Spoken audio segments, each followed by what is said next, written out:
Hello, ladies and gentlemen, and welcome back to another Rust console update. Yes, it's finally here. The industrial update that we've all been waiting for. So, jumping right into it, the newest thing that they were adding is the backpacks. Yes, there is the large backpack and the small backpack. The small backpack holds up to 12 slots. The large one will hold up to 28. You can craft the small backpack right off the back, but you're going to need to be near workbench level 1. And it's going to cost 5 sewing kits and 50 cloth. A little bit in the expensive side.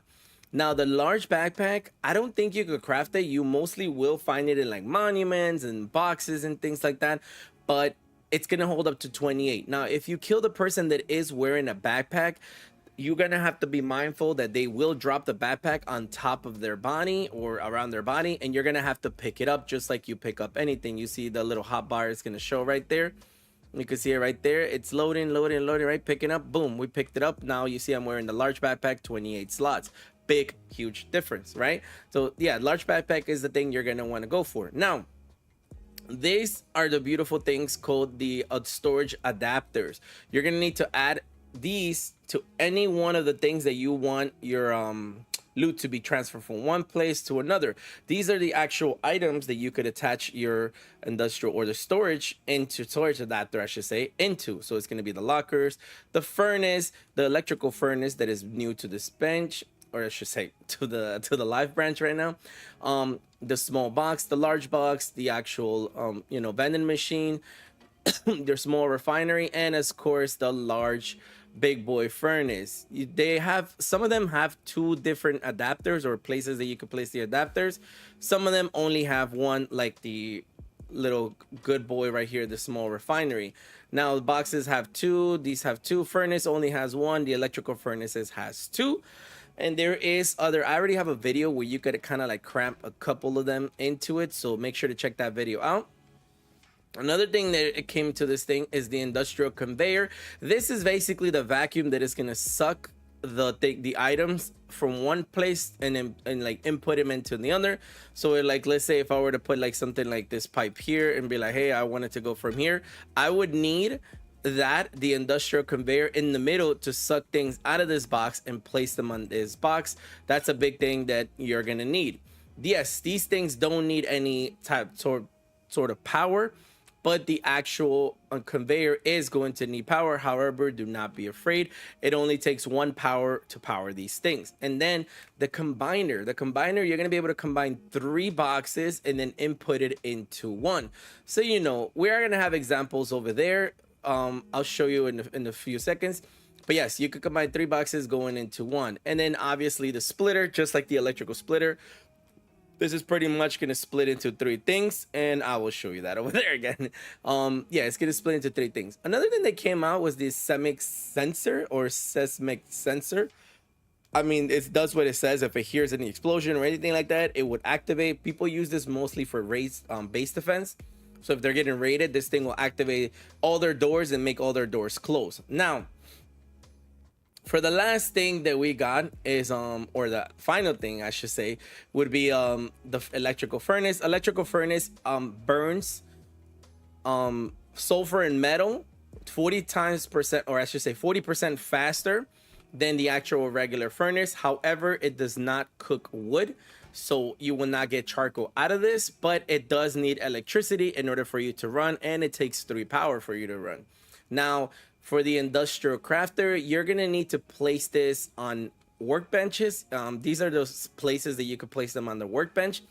And then you're going to go into it and you could actually craft things. You're going to need to power this. I think, if I'm not mistaken, it takes 2 or 1 power. I can't remember. I think it's like 2 power actually. And then you're going to have to place it and actually craft it. Now, for example, let's say if I go into this thing, you can see that right here in workbench level 1, I could learn the pistol bullet, right?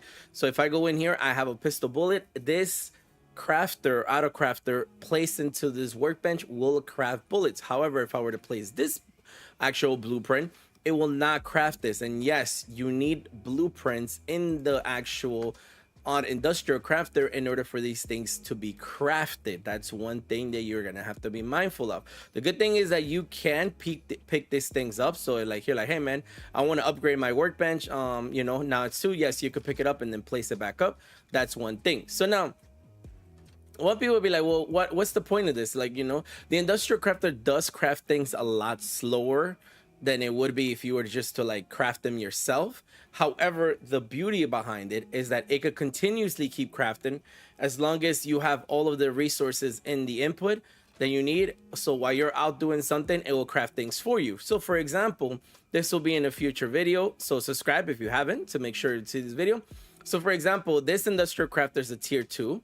And then I went on over here and I decided to be like, hey man, I want to put 3 things. I want to put charcoal, I want to also put the medical syringe, and I want to put the bullets. So let's say I'm like, man, I really want some, I really want some medical like syringes while I'm out in the world. So then I put all the materials that I have here. This is the splitter that I was telling you guys about. I go and I hit the middle one. Now the middle one's going to go beep, boop, boop, boop, beep. And it's going to transfer all the things that it needs in order for me to do medical syringes. And then the actual autocrafter will be like, oh, okay, I have enough to craft this. Now, the good thing about the conveyors is that you could actually put them. So I could put how many stacks I want in there. And then you could do the math. I have enough here to make me at least 4 syringes. So this is going to craft me 4 syringes. And then after that, I have it so it could suck and go into my actual box here. Now you could take this up a notch into the next level. And let's say you're like, hey man, I want to put this in my locker. So then like, I have always medical syringes here ready to go.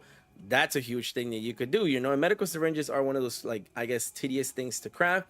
As well as, you have, I also have things like, gunpowder, and I also have things like bullets. So I have here enough to at least craft a stack of bullets. So if I go over here and I'll be like, hey, I press this button, now all of a sudden it's going to put enough here to craft me a stack of these bullets. And now the auto crafter is going to be crafting me these bullets. Again, you could go ahead and do this and then just go on about your day. And then when you come back here, as you can see right here, I'm like, oh man, I have all the bullets that I need. Cool beans. Now let me turn this on. That way it could start transferring all of the things in here, you see, and then it's going to start transferring everything in here. See, this is going to be in a future video on how to set that up. Be looking out for it. But that's pretty much for the update. Yeah, that's pretty much it for the update, guys. I hope you enjoy this. I hope you like this. I will be making future videos about skins and future electrical wiring or any type of sort of things for solo players, mostly catered to solo players. But other than that, I hope you guys enjoy it, and I'll see you guys on the next one. Bye.